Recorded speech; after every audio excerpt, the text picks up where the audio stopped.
नमस्ते और आज की इस बेहद खास चर्चा में आप सभी का स्वागत है। आज हम एक ऐसी किताब के पन्ने पलटने वाले हैं जिसने इतिहास को देखने का हमारा नजरिया ही पूरी तरह से बदल कर रख दिया। हम बात कर रहे हैं साल 2000 में आई कमलेश्वर जी की उस महान रचना की जिसका नाम है कितने पाकिस्तान। देखिए, ये सिर्फ कोई आम कहानी की किताब नहीं है, बल्कि ये एक शानदार हिस्टोरियोग्राफिक मेटाफिक्शन है, यानी एक ऐसी रचना जो खुद इतिहास के लिखे जाने के तरीके पर ही सीधा सवाल उठाती है। तो चलिए, बिना देर किए सीधे इस अद्भुत वैचारिक सफर पर चलते हैं। आखिर कितने पाकिस्तान? यह सवाल सुनते ही आपके दिमाग में क्या आता है? सच कहूं तो हमारी आज की इस पूरी चर्चा का सबसे बड़ा रहस्य इसी एक सवाल में छिपा है। यह शीर्षक ही ऐसा है जो आपको सोचने पर मजबूर कर देता है कि क्या ये सिर्फ एक देश के बारे में है या इसके पीछे की कहानी कुछ और ही है। और यही वो गुत्थी है जिसे आज हम पूरी तरह से सुलझाने वाले हैं। तो आइए जल्दी से देख लेते हैं कि आज हम किन किन चीजों पर बात करेंगे। शुरुआत हम इस रूपकात्मक शीर्षक से करेंगे, फिर हम चलेंगे इतिहास की अदालत में, उसके बाद इसकी उत्तराधुनिक यानी पोस्ट मॉडर्न शैली को समझेंगे, फिर तमस के साथ इसकी तुलना करेंगे और आखिर में जानेंगे इसके गहरे प्रभाव और विरासत के बारे में। तो शुरुआत करते हैं हमारे पहले हिस्से से, ये मेटाफोरिकल टाइटल और 1947 की सरहदों के पार की कहानी। अब देखिए, अक्सर पाकिस्तान शब्द सुनते ही हमारे जहन में तुरंत 1947 का वो बंटवारा और एक नक्शा आ जाता है ना? लेकिन कमलेश्वर जी के लिए पाकिस्तान सिर्फ एक जगह नहीं है, उनके लिए ये एक रूपक है, एक मेटाफर। ये असल में धार्मिक कट्टरवाद, नफरत और बंटवारे की उस मानसिकता का नाम है जो हमारी मानवीय चेतना को ही अंदर से तोड़ देती है। मतलब अगर हम निष्पक्ष होकर देखें तो लेखक इसे किसी खींचे गए बॉर्डर की तरह नहीं, बल्कि इंसानों की एक ऐसी बीमारी की तरह देखते हैं जो समाज में बार बार उभर कर आती है। अब बढ़ते हैं हमारे दूसरे पहलू की तरफ, इतिहास की अदालत, जहां समय और स्थान दोनों को कटघरे में खड़ा किया गया है। आपको पता है, ये किताब कोई सीधी सादी कहानी नहीं है। ये ना 3 बिल्कुल अलग अलग धागों से बुनी गई है। आप इसे अलग अलग कपड़ों के एक बहुत ही दिलचस्प मिश्रण की तरह समझ सकते हैं। पहला धागा है मुख्य किरदार अदीब की एक काल्पनिक अदालत, दूसरा है सलमा के साथ अदीब की अपनी निजी जिंदगी, और तीसरा है बंटवारे का दर्द झेलने वालों की उन अनकही कहानियों की तलाश। अदीब यहाँ सिर्फ एक पत्रकार नहीं है, वो एक जज भी है जो इतिहास के बड़े बड़े किरदारों को अदालत में बुलाकर उनके असली इरादों पर सीधे सवाल दागता है। और इस किताब का जो कैनवस है ना, वो वाकई हैरान करने वाला है।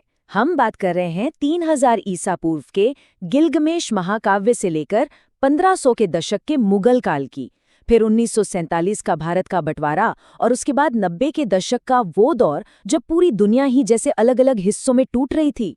लेखक ने सच में कई हजार सालों के पार जाकर इतिहास की इतनी गहरी पड़ताल की है कि रोंगटे खड़े हो जाते हैं। इसी को लेकर कमलेश्वर जी ने एक बड़ी ही चौंकाने वाली बात कही थी। उन्होंने कहा था, मैं 5043 साल का हूं। जरा सोचिए इस बात को। मतलब उन्होंने पूरी की पूरी भारतीय सभ्यता की उम्र को जैसे अपने अंदर उतार लिया हो, और ऐसा करके ही वो माउंटबैटन, बाबर या औरंगजेब जैसी हस्तियों से बिल्कुल निष्पक्ष होकर और बिना किसी डगमगाहट के पूछताछ कर पाते हैं। चलिए अब अपने तीसरे हिस्से पर आते हैं और बात करते हैं इस पोस्ट मॉडर्न मास्टरपीस की, यानी उन खास टूल्स की जिनसे इस उपन्यास को घड़ा गया है।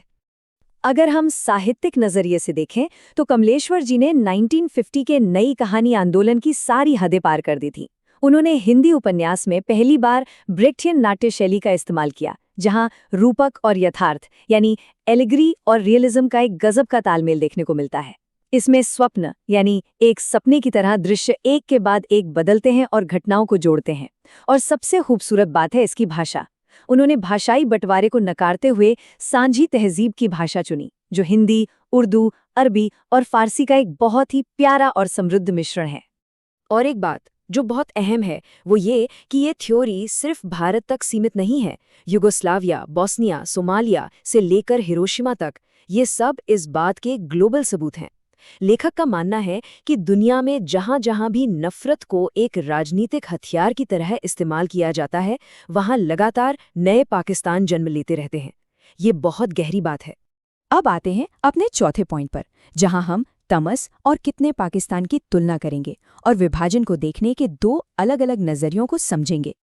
अब देखिए, जब हम हिंदी साहित्य के एक और बड़े स्तंभ भीष्म साहनी जी के उपन्यास तमस की बात करते हैं, तो वो तुरंत होने वाली हिंसा, एक खास जगह और एक यथार्थवादी शैली पर केंद्रित है।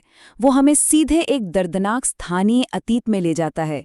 लेकिन वहीं दूसरी तरफ कितने पाकिस्तान एक कभी ना खत्म होने वाले मानसिक विभाजन की बात करता है। इसका कैनवस ग्लोबल है और शैली बहुत ही रूपात्मक और पोस्टमॉडर्न है। तमस एक दर्दनाक दौर में ले जाता है, जबकि कितने पाकिस्तान खुद समय और स्थान से ही सवाल करता है। और अब आखिरी हिस्से की तरफ बढ़ते हैं, इस किताब का प्रभाव और इसकी वो विरासत जो इसे एक मॉडर्न क्लासिक बनाती है। साल 2003 इस किताब के लिए एक बहुत बड़ा मील का पत्थर साबित हुआ। इसी साल इसे हिंदी साहित्य के लिए भारत का सबसे प्रतिष्ठित साहित्य अकादमी पुरस्कार मिला। ये कोई छोटी बात नहीं थी दोस्तों।